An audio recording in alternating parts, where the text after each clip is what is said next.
Thank you so much, Danielle, for the nice introduction and the kind words about the Principles AI report, which Adam, who's also here with me today, was a co-author on. And Mason, who I work closely with, kindly indulged me in all of my questions and reflections as we were working through it. It's always gratifying to hear that people still find that work valuable because when we were doing it, we were really feeling like we were building the plane as we were flying it.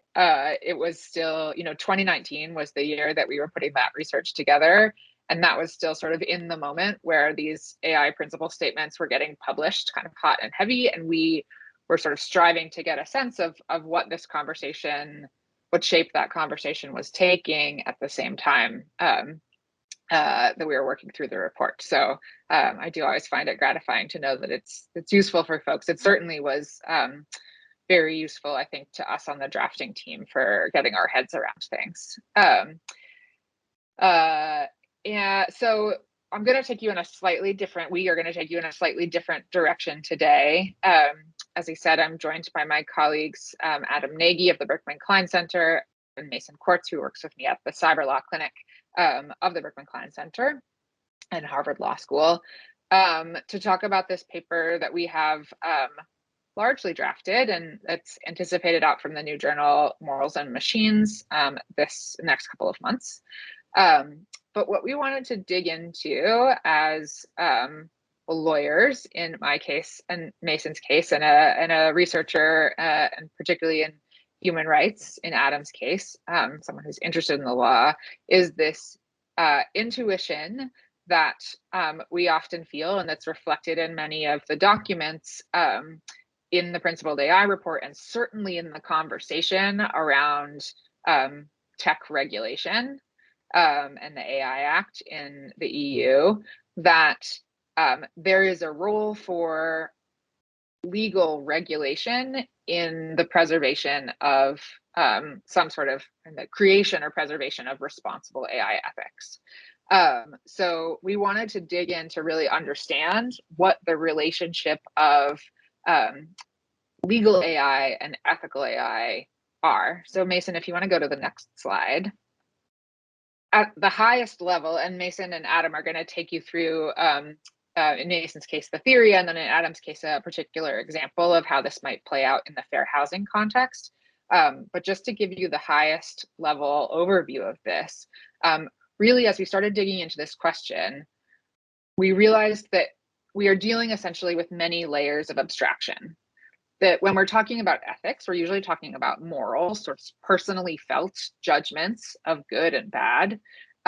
Morals are then often understood to be abstracted into law, right? So moving from someone's very contextual, internal, personal judgment to judgments that we can agree on as a community are right or wrong. So say, theft is wrong. When we are then moving from law to AI, we need to have heuristics to understand what the kind of key components are going to be.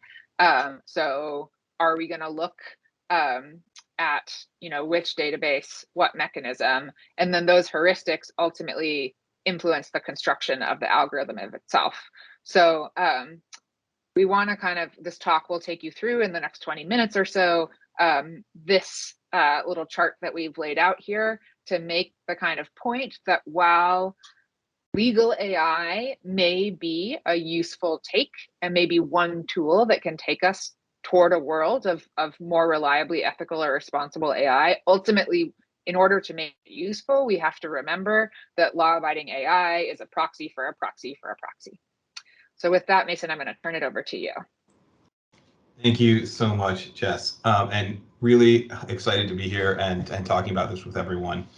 So I'm going to start out the sort of theory part here with like what I think is a fairly, or looks like a fairly simple question.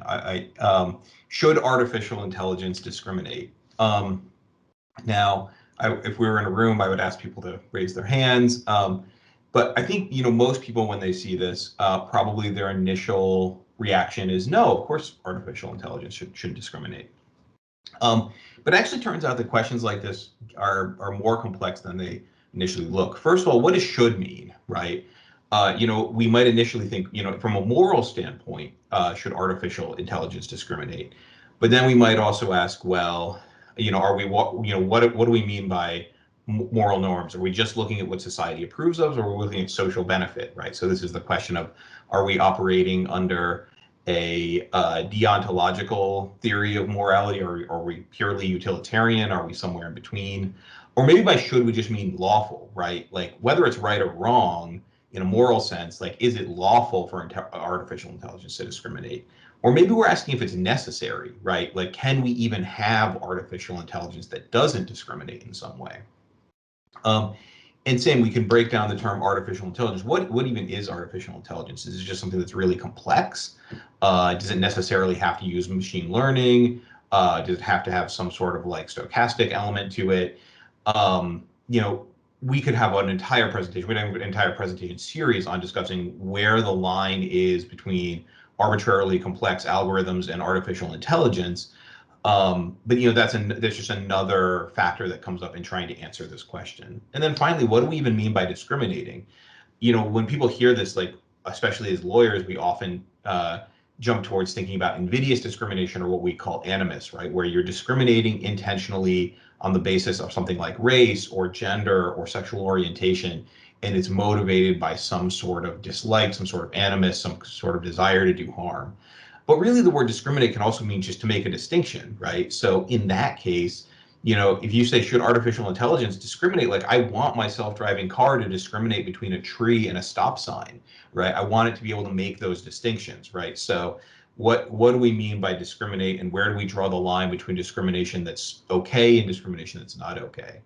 There's also a question about affirmative correction, right? So if I want an algorithm that doesn't discriminate based on race, maybe it needs to know something about the race of the people that it's making decisions about, right? So if I have an algorithm that's deciding who gets approved for loans, and I want to correct for historical disadvantages that have been placed on people of color, then I need to know who I'm dealing with. So maybe I do need, or maybe we do want a form of discrimination there, right? This is essentially the sort of like affirmative action type distinction drawing that has been held by the Supreme Court to be appropriate in some cases. Or maybe we're talking about discriminating for quality control, right? Maybe to even detect if there is an invidious bias in our algorithm, we need to be able to make those distinctions, right? So maybe discrimination, maybe having algorithms that are completely unaware, that lack the data about people's race, about people's gender, about people's socioeconomic status, is actually not helpful, because we might be discriminating and not even knowing it. So we get these, what sounds like kind of a simple moral question: should artificial intelligence discriminate? Of course not. It turns out to be really actually much harder. So we want AI to act and be used in a way that is moral and ethical, right? So we want the decisions our algorithms, our AI spits out, to reflect morality, to reflect what we think is ethical behavior. And we want people to, when we put these algorithms in the hands of other people, we want them to be structured in a way that it is easier to use them in ethical ways than unethical ways. But there's a lot of problems, or a lot of difficulties with trying to implement moral or ethical AI or ethical use, right? One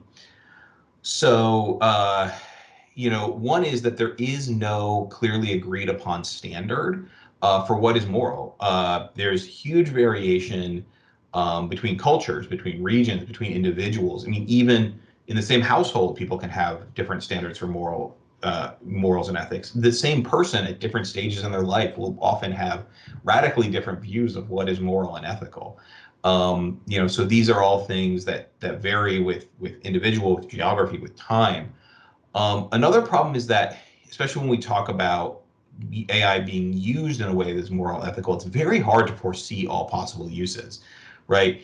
It's very likely that if someone creates an algorithm, say that is intended to do content recommendation on a social media site, they might, that initial the initial development of that algorithm, people may not foresee how that could be gamed, how that could be abused by someone who wants to promote a harmful message. Now, kind of stepping back to the quality control question, like, should you do something once you realize that that is being gamed? Yes, of course. But it's in terms of creating moral and ethical AI from the outset, that can be really difficult. Certain techniques in machine learning mean AI can essentially evolve over time, can spit out different answers to the same inputs. This is when we have reinforcement learning based machine learning.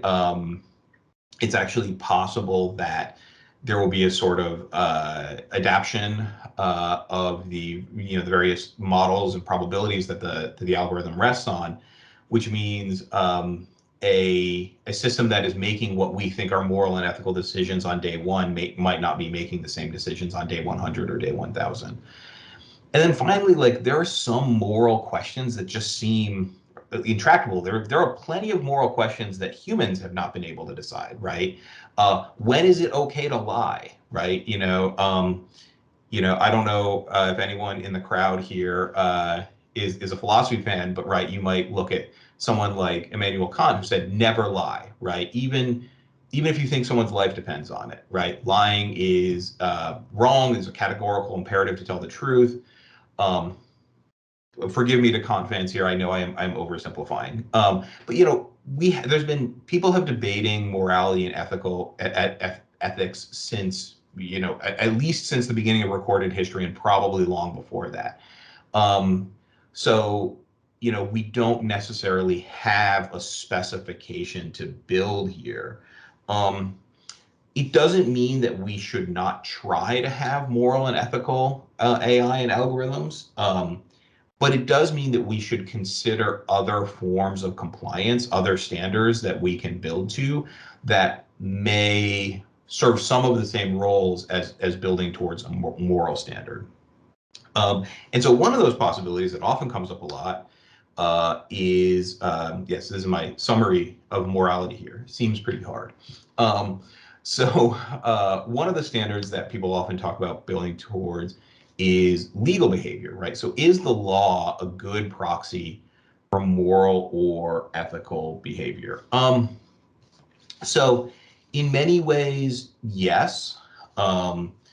The law is generally pretty compatible with the dominant moral norms of the majority in a given society.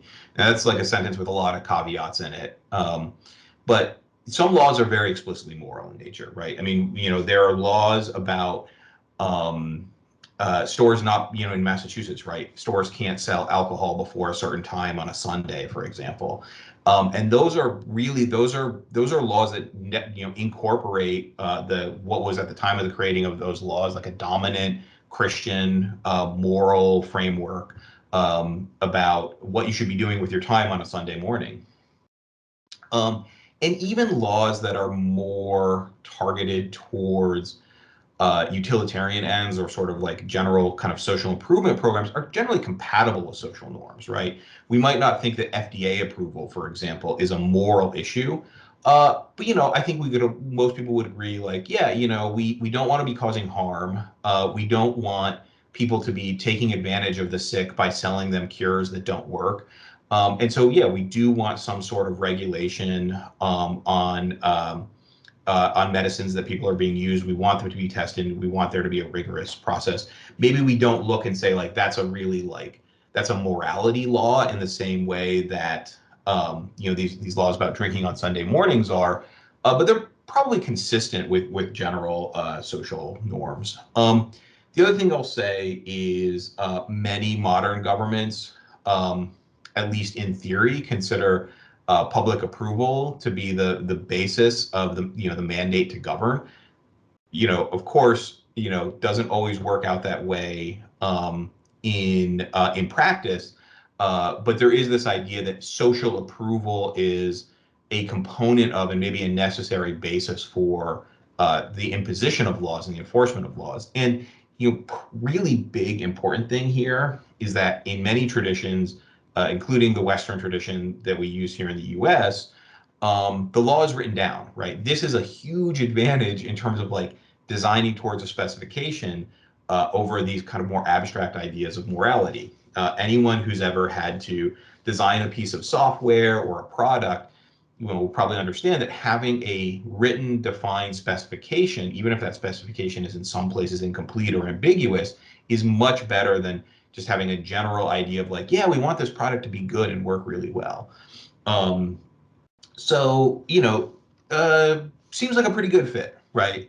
Maybe it's not perfect, and we could certainly discuss more later in the Q&A section, places where that fit breaks down. But all in all, seems to be like a fairly good connection between morality and the law. But we have a little problem with abstraction. So in a traditional common law, a burglary was someone breaking and entering into a house with the purpose of committing a crime at night. And even today in many states, burglary carries a higher penalty at night. So why is that? Well, at night, people are more likely to be at home and asleep and therefore unaware of what's going on.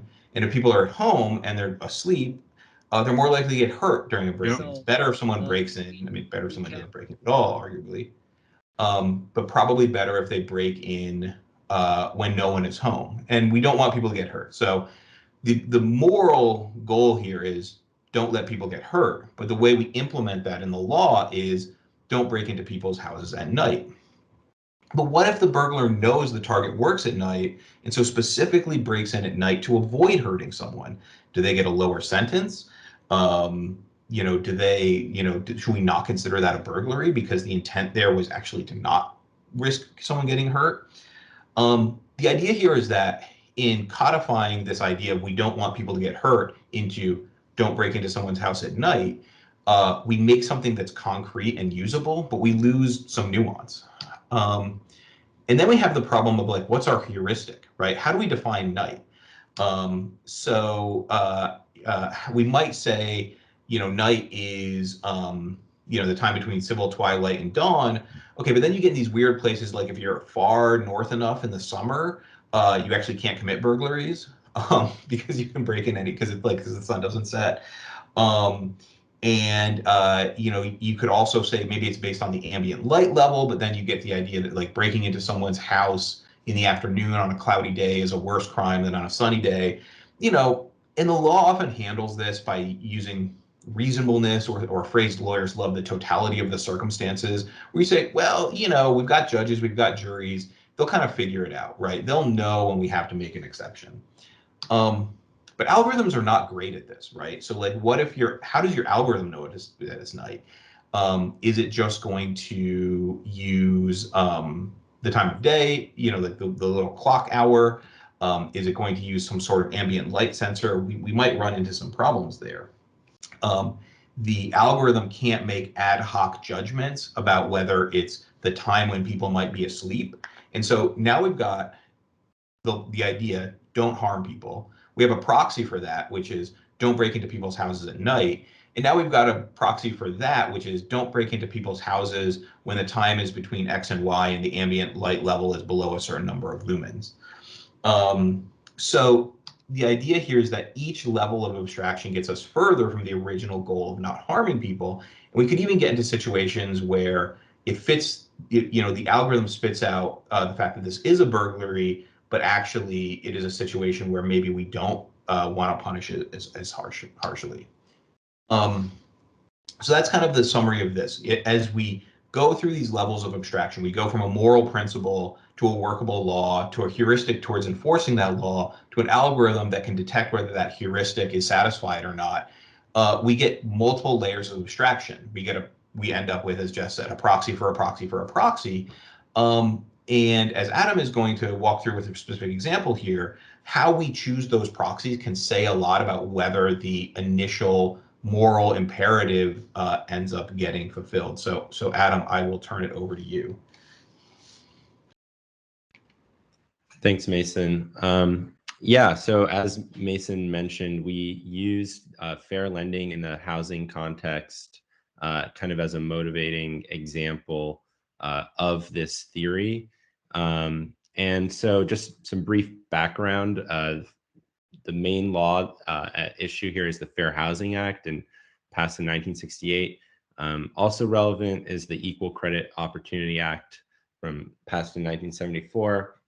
Both of these laws together apply to mortgages and various aspects of lending in the housing context, and they prohibit discrimination across these protected categories listed here. The ones listed here are the ones in the FHA. There's several more included in the Equal Credit Opportunity Act. But essentially, what we were interested in was basically if the material effects of, what are the material effects of contested legal theories in this space on the technical approaches to model building that we see in the home lending and home loan context. So next slide, please. Thanks. So in the FHA and in the Equal Credit Opportunity Act, both disparate treatment and disparate impact are understood to be prohibited. So disparate treatment refers to sort of explicit or overt acts of discrimination on the basis of the prohibited factors, while disparate impact refers to when you may have on its face, a neutral policy that's applied equally to everyone, but the impacts of that policy have disproportionate effects on groups that are protected under the law. And so, next slide. So while both of these legal theories are well established at this point within the context of fair lending, they are not equally enforced. And there's much more case law in the context of and enforcement happening in the disparate treatment category than in the disparate impact category. And so, this kind of unequal enforcement and the difficulty with which disparate impact has had, the difficulty disparate impact has had in sort of taking root has had some kind of material effects on what lenders do to avoid liability. And this is just happening despite the fact that we know that disparate impacts in lending are a huge problem. So here are just two studies from the past few years that show that both in terms of loan approval, but also with respect to things like the terms of the loans, we have major disparate impacts that are well documented. Similarly, there have been a few recent cases where advertising patterns have been shown to have disproportionate effects as well. So in spite of the fact that within the scholarship, this is well recognized as a big issue, it doesn't seem to attract as much scrutiny from regulators as disparate treatment. So why is that? Next slide, please. And so one of what we sort of found was that model developers, typically the industry standard in banking and lending and in the mortgage industry, is this fairness through unawareness approach, where model developers are not allowed to use protected attributes when they're constructing their underwriting models or things like credit scores, all the various things that go into that kind of make up the mortgage process.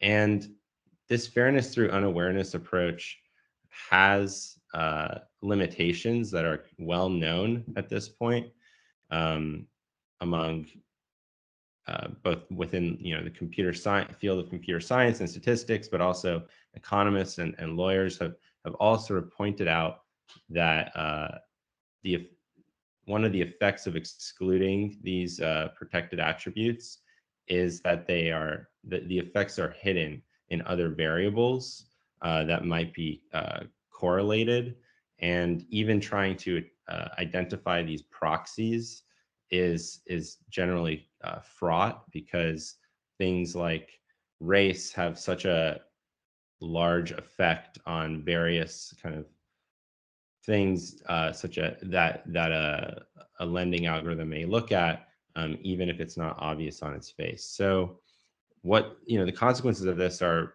models that are both less accurate, and then also that sort of obfuscate our ability to avoid these disparate effects, which was the kind of the motivation of these laws to begin with.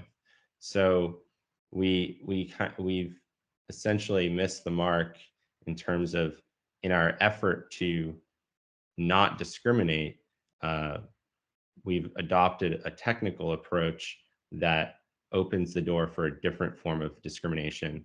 And basically, we've decided that because, out of an interest to avoid disparate treatment, which is subject to much more rigorous enforcement, that we would not adopt an approach that is as sensitive to disparate impacts. Final slide, please. So as a result, there are now a number of scholars kind of calling for us to abandon this fairness through unawareness approach. I've listed a few here, but it's in spite of kind of, the early Ross and Yinger wrote about this in 2002. In spite of this growing consensus that there's a problem with fairness through unawareness, calls to abandon it have kind of run up against this issue that we can't do it. We cannot abandon it with disparate treatment configured the way it is, and that there are these legal obstacles to creating models in the lending context that would be more cognizant of protected categories. So this example just kind of shows how contested legal theories can shape the technical approaches that are adopted, and we can sort of lose sight of the broader moral purpose of the motive of the law, which in this instance was to prevent two different types of discrimination, both disparate treatment and disparate impacts. And I'm now going to pass it over to Jess, who will lead us in our Q&A. Thank you, Adam, and thanks, Mason. I hope you all appreciated